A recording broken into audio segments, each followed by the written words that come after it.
hope you're doing well. Welcome back to my video. This is my belated July wrap-up of what I read in the month of July. All of these books, I believe, have been talked about in reading vlogs that I've done during the month. And I say it every time, but this time I do think it won't be too long. We shall see. But quickly, last month I didn't put this in the video because I filmed it before finishing it. I think I finished it on like the 1st of July, but I counted as a June read. But anyway, that was Razorblade Tears by S.A. Cosby. I think I ended up giving this 3 stars. I haven't finalised or written anything down yet. But this is basically following 2 dads, Buddy Lee and Ike, and their sons who were gay in a relationship and they had a daughter, were like murdered, and their police don't really know what's happened. They're taking a long time, they're not really doing anything much, so they instead try to find the culprit themselves because they were both ex-prisoners and they have sort of insight and connections, so they're trying to track down the actual killers of their sons, and it also explores what it is like being black in America, in the South. I believe it's in Virginia, I'm not 100%, but also being gay in the South, and the viewpoints of their fathers about their sons' lifestyles, and how they was very absent and quite abusive as well, emotionally and physically and verbally, with their being gay sons, and it just, yeah, it wasn't really that pleasant to read. I felt that the writing wasn't that good as well. The plot I felt was fine, and it does throw up some important discussions, but on the whole it was quite underwhelming, and I would recommend it sort of, but I didn't love it.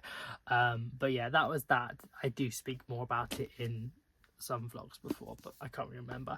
But actually, let's get into the books for July. The first one I'll just quickly tell you about is Wonka by Sibel Pounder. I DNF'd this. I'm not sure how far in, maybe about 40%. It's just a novelization of the film. I've seen the film twice now and I do really like the film. It's the previous life of Willy Wonka before he's in the Charlie and the Chocolate Factory book by Roald Dahl. And yeah, I just thought it was fine, but it was exactly the same as the film. I didn't need to read it, so I just DNF'd that. But I would recommend it if you haven't seen the film, but otherwise not really that much point. Now to the actual books.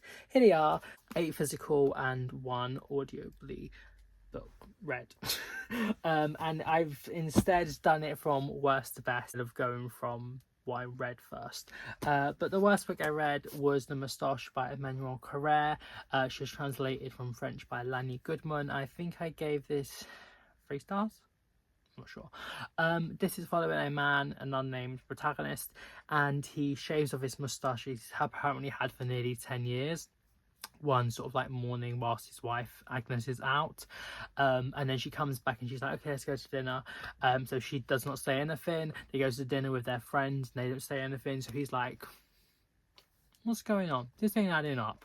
I've had this for nearly 10 years. I can feel that there's nothing there now. I can see tan lines. I literally shaved it off, but no one else realizes or notices, and he's thinking am I mad? Am I going crazy?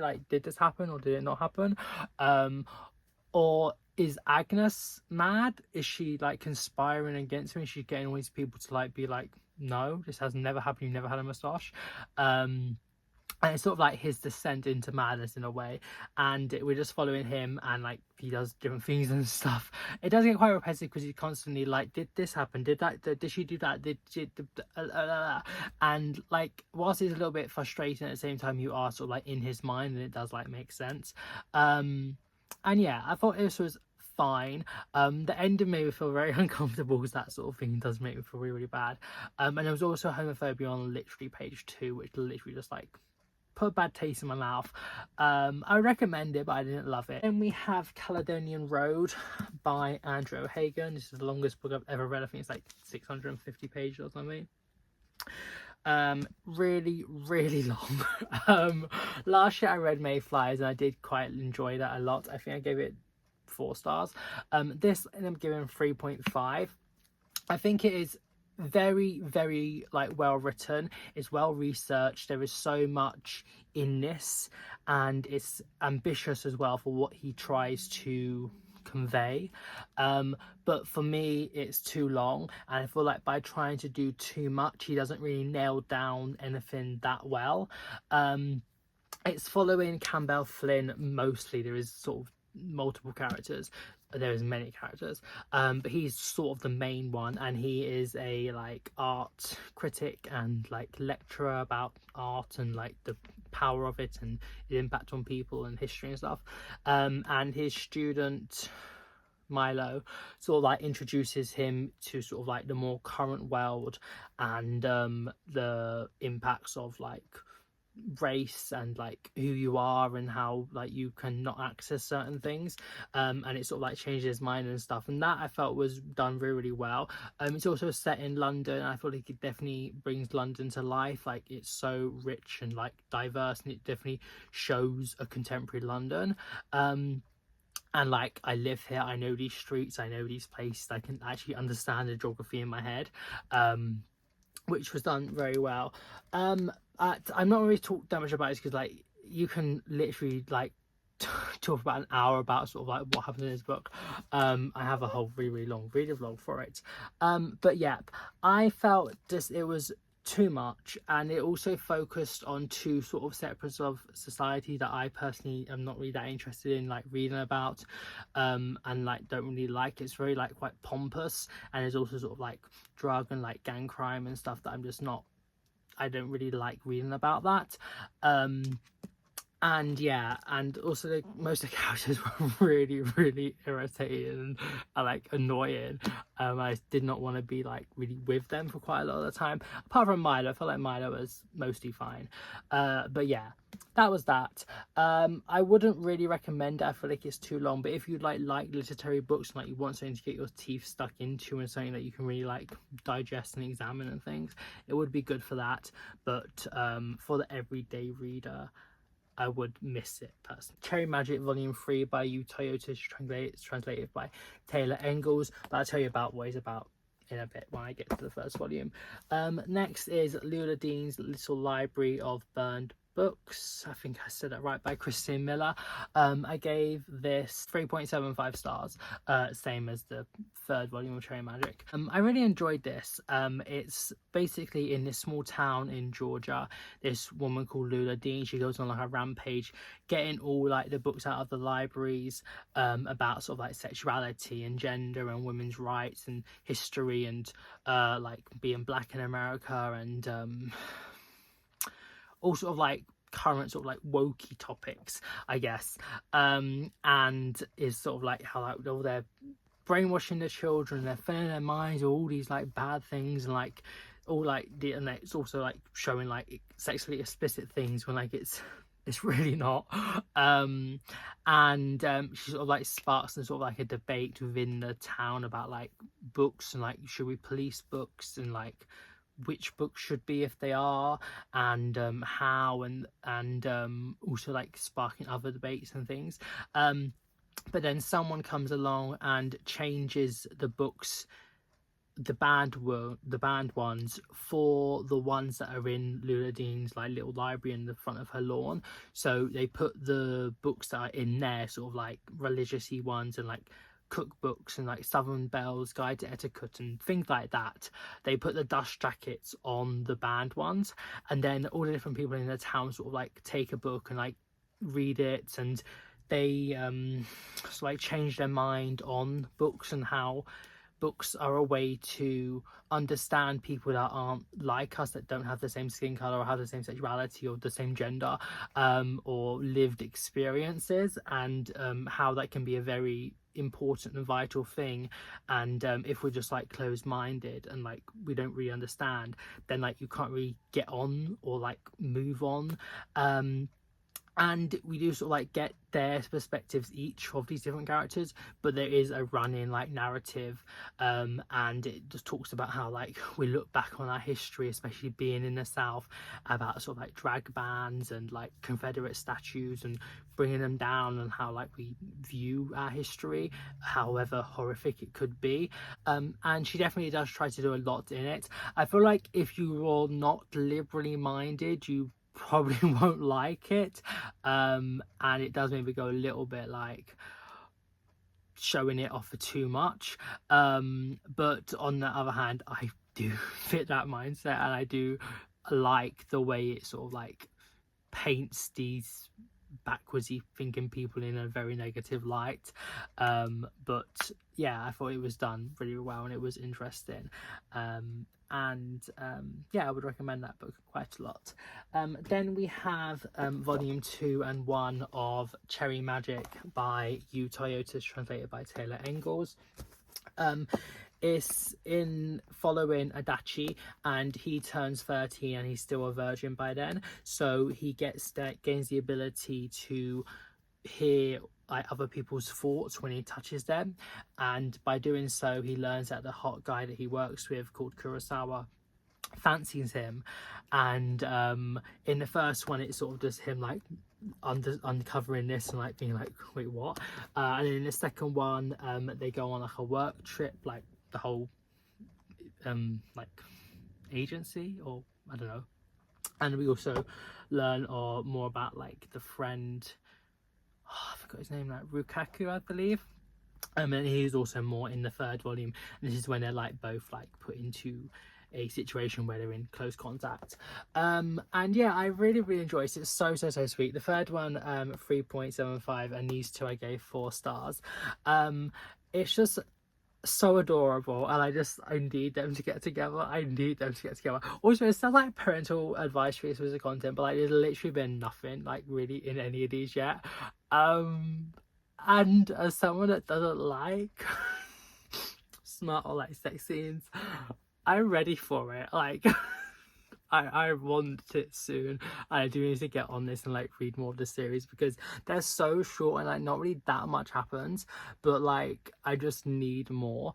But yeah, it's just cute and fun, and also interesting, sort of like understanding Adachi, and how he like, because he's never had any experiences with anyone, boy or girl, in like a romantic way, and like how he navigates his feelings from someone else towards him. And it is quite like farcy at times, because he knows what Kurosawa is thinking, but obviously Kurosawa doesn't know this, and he's trying to like navigate that, and it's like quite funny. And also about like how good you may seem on outside, but like you might not really be thinking that inside. And yeah, it does try and like talk about other things as well. It's just also like nice and quite refreshing that these are two sort of like older, they're 30, gay guys in a manga, where mostly it's sort of like teen or like young 20s sort of ages. And I think that is like very good. And yeah, it's just cute. It's just cute and fun and light at the moment. I really badly want to continue, so that's that. Then we have Camp Damascus by Chuck Tingle. I gave this 4.25 stars. I really enjoyed this. This is sort of like a queer horror sci-fi-ish book. It's following Rose, and when she like thinks about sort of like girls, or also like her past and sort of like what might have happened, she sees like this demon creature who sort of like tramps down any of these thoughts, and also she starts having like these like flies like coming out of her mouth. And yeah, this is a hard one to like fully talk about without like giving spoilers away, but we're basically following her, and she's trying to think back on her past, and also trying to come to terms with the fact that she is a lesbian woman. And she meets other people, and her story is intrinsically linked with this place called Camp Damascus, which is in like the forest area of the town she lives in Neverton, I believe. I don't think it says, but and this camp has 100 success rate for conversion therapy, and the town depends sort of like on the reputation of the camp and like the money and things, because the Kingdom of the Pine, which is a religious sort of like cult-ish sect that she is part of, and the camp is also sort of like runs the town, and it also sort of can be allegorized in some ways, because like it's about sort of like these demons and like what they are really and things, and yeah, I thought this was like quite like fun as well as just being quite heavy, and it is like easy to read, and it's just like nice to like follow her, and just like sort of like to try and think about things in a different light. Yeah, I thought it was clever. I enjoyed this, and I recently picked up Bury Your Gaze by him, which is his new book, and I cannot wait to read this. And yeah, I recommend this. I think like on a reread I might give this a higher rating, but just some plot points wasn't really to my favorite, but was so recommend this. The two best, and they're both 4.5 stars, so I didn't have still not got a 5-star read yet. Still on the hunt. Let's see when I will eventually get one. The second best book of the month is 14 Days. This is edited by Margaret Atwood and Douglas Preston. It contains the literary talent of all these authors, but basically we're following, I believe, an unnamed narrator who is like, I believe it's the superintendent, or she's just called the super, and she comes to start working in this apartment building in New York, and it's just at the start of like COVID lockdown times, and her and all these other people in the building go to the roof, and they start telling stories to each other, and this goes on for 14 days, hence the title, and it sort of reads in a way as a collection of short stories from all these different people, but there is sort of like a novel and a linear tale going through it, and we also get like commentary of the super, and like this like book that she writes and about the people, and some like people reoccur as well, and like continuous stories, or like they give commentary on things, and I did feel like it was sometimes a bit repetitive when they're like, okay, this story was that, it sort of links with this, so does someone have a story that sort of like that commentary, but at the same time, if it was just like boom boom boom, like it wouldn't really make sense, so it was needed, but like it did get a little bit like, okay, and like short story collections, some are better than others, but on the whole I really enjoyed this book, and I definitely want to check out more by each of the individual creators, and I think it did like work well. But the best book I read is More Days at the Murasaki Bookshop by Satoshi Hagasawa, translated by Eric Ozawa. This is the second in, I believe it's just a duology, but I'm not 100%, of the Murasaki Bookshop books. Last year I read the first one, gave it 4.5 stars, the same as this, and I really enjoyed this. We're still following Tatako, who is the niece of Satoru, who owns the Murasaki Bookshop, and all the other people, including his wife Momoko and other customer like regulars, in the little neighborhood of Jinbocho in Tokyo, where there's all these little cute old secondhand bookstores, and it's sort of about like the power of reading and what it can do to us, and it's maybe not as much as I would have hoped. We're more following the characters and like how they're getting on with life, but it does also talk about like how like, most of the customer base are elderly gentlemen, and obviously that's not really a good customer base if you want to continue selling books into the future, and there's also like a grief in here, and I do feel like the way it handles that is done well, and how the different people do grieve, and it's just really like cozy and warming, and it's like a really nice way of explaining the power of somewhere you can call home, and how the people around you can make this place a home for you, and it's just a sweet, easy read that just, you know, is calming and is a nice like respite from heavier topics sometimes. And once again, the cover is exquisite. Last year it won the book award for the most beautiful cover. This is most certainly in the running for 2024. But yeah, would really recommend this. And I cannot wait to read more books like this. I've got a few like books about books. So yeah, that was my wrap up. Definitely better 20 minutes as opposed to like 40. But yeah, if you want to know more about these, there are in specific vlogs. But yeah, I shall see you soon. Have a nice morning, evening, night, wherever you are in the world. Bye.